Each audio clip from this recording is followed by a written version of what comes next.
Մեծ նեղության առաջին 3.5 տարիները բաղդադապար հանդարտ են։ Ադիգա գեղձ խաղաղություն է անտիքրիստոսին։ Ետքը արևմուտքին բղձությունը, որու մասին Դանիել մարգարեն գրած է, պիտի բադահի սուրբ վայրին մեջ։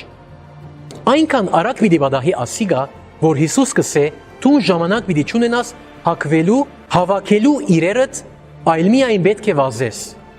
Այս է մեծ նեղության սկիզբը։